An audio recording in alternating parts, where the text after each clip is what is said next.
And welcome back to How Not to Souls. J-Ron here, and today we are looking at a Paladin build from Dark Souls Remastered, which was pretty good.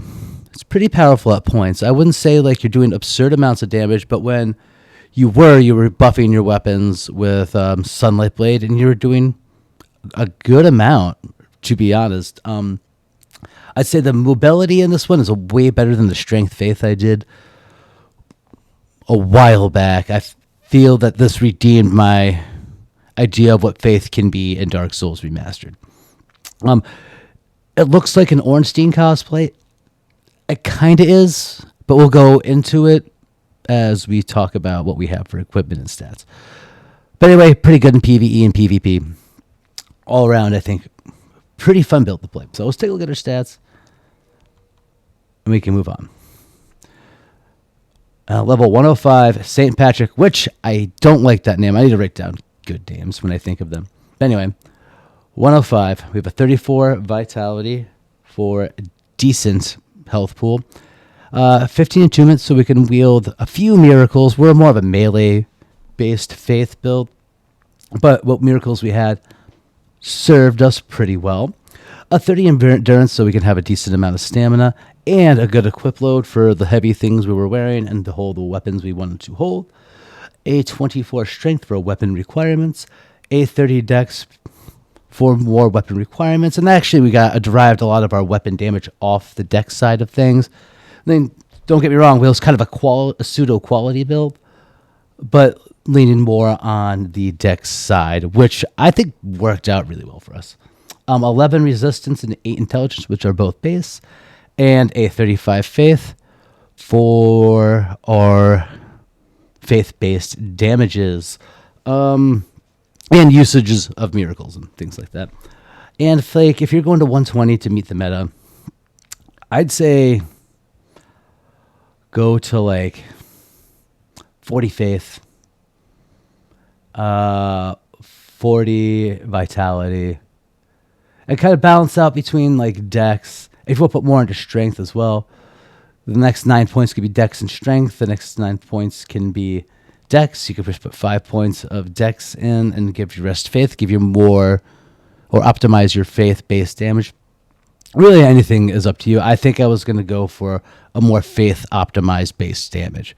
I think, but who knows? Well, we got to where we are. But anyway, our equipment we're wearing, obviously we're wearing Ornstein set. It looks pretty damn good. I like it. It was a little on the heavier side, but I don't think it was enough to hinder what I was doing. For our weapons, the Silver Knight sword, straight sword, I didn't get till later. Aces. I recommend this on probably like any kind of dex build or sword and board build.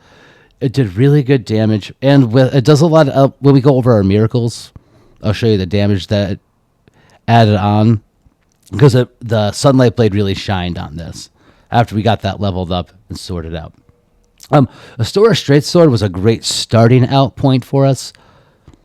It kind of got outshined by the Silver Knight sword, and the physical damage on this outweighed this like tenfold. If we take a look, that's 353 on our Stora straight sword, and that's with magic damage on it. On this, 358, and that's pure physical damage. No one has, well, there's resistance to physical damage, but it's magic resistance or faith resistance. I think it's just magic resistance.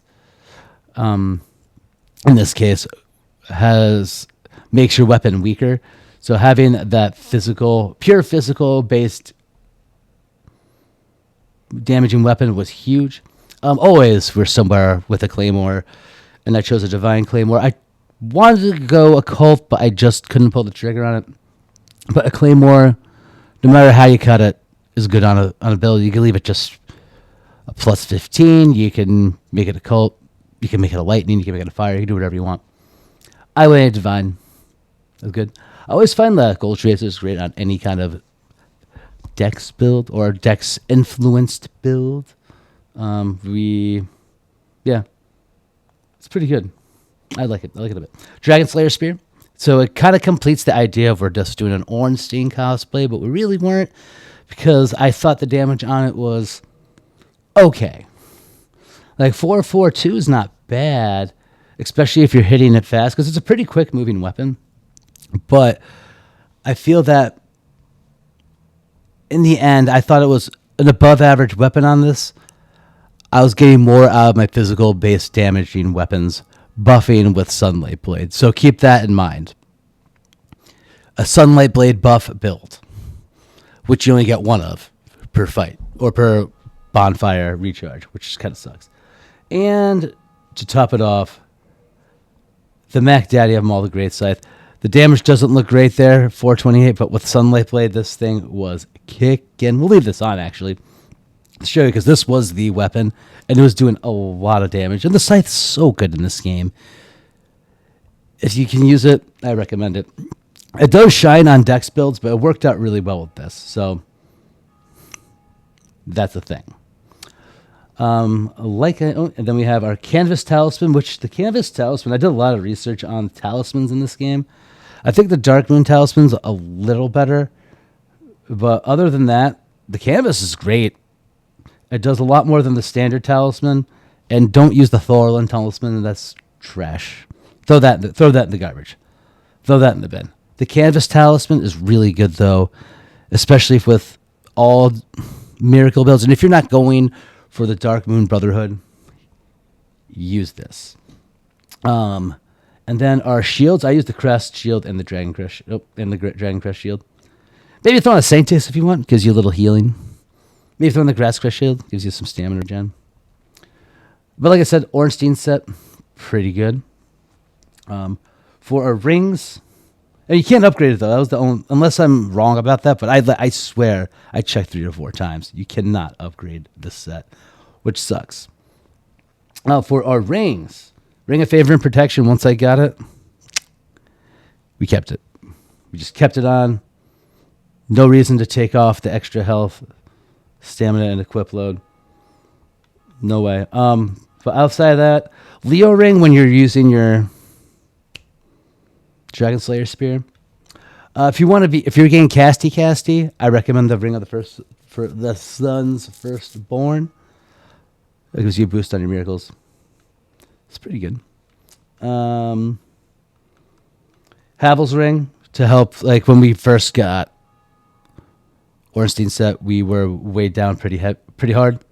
Having Havel's Ring helped out with the Ring of Favor and Protection.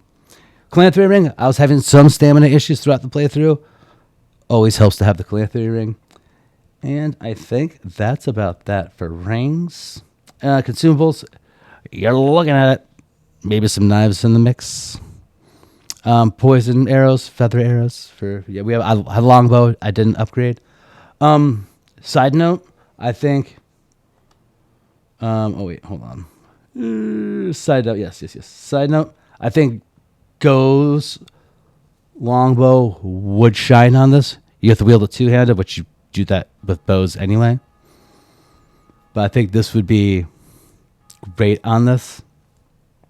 Just a little thing. Or even the Dragon Slayer great bow. I think it would be great on this. I didn't put anything into either one of them. Obviously, you could tell. But I think they'd be good. Just saying. So, for our miracles, we got our miracles. Kabam. So, we have a Mitt Force, Lightning Spear, and Sunlight Blade. Now, if you want to go for Great Sunlight Spear, you need 10. Oh God, the sun coin. I can't think of the name. The sunlight medallions or medals. And cash in with the Sunlight Covenant, and you get Great Lightning Spear. I think it's worth your time. For some reason, in my head, I didn't have the time, and I'm fine with that. I didn't do any co-op or anything, or try to farm them out. But it is worth your time to go get Great Sunlight Spear, and then you could also get Sunlight Spear if you have Gwyn's soul.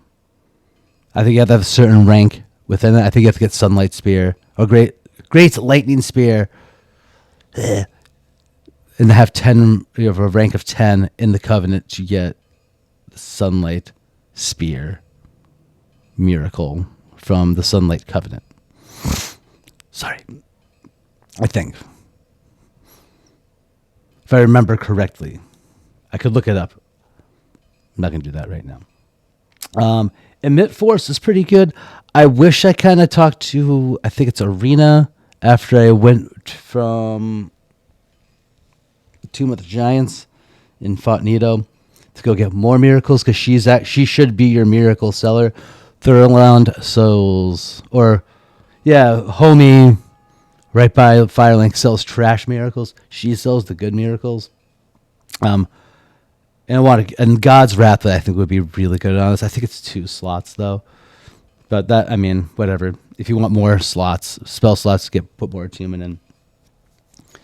But it is what it is. But like the bread and butter for this was our Sunlight Blade. So our standard damage with our Scythe is 428. Then we buff it up 764, which is pretty good damage. I wouldn't say it's game-breaking damage, but it's pretty damn good damage, right? And it was awesome. Too bad, like, you got to be quick with it, because too bad it is only 1 cast, unless you get another Sunlight Blade. Then you can have 2 slots with Sunlight Blade. But yeah, this was the champion of my damage set, and the Silver Knight straight sword as well. Buffing that was like 600 and something. So it was pretty awesome. Pretty awesome damage. There are probably better weapons that we could use for this, but I liked what we had. And I think it adds a little style. And I want to say grace. There's no grace. There's no grace outside of this armor set. But anyway, guys, thanks for watching. I hope you enjoyed the video. I hope you liked the rest of the video. And I will see you later. Peace out.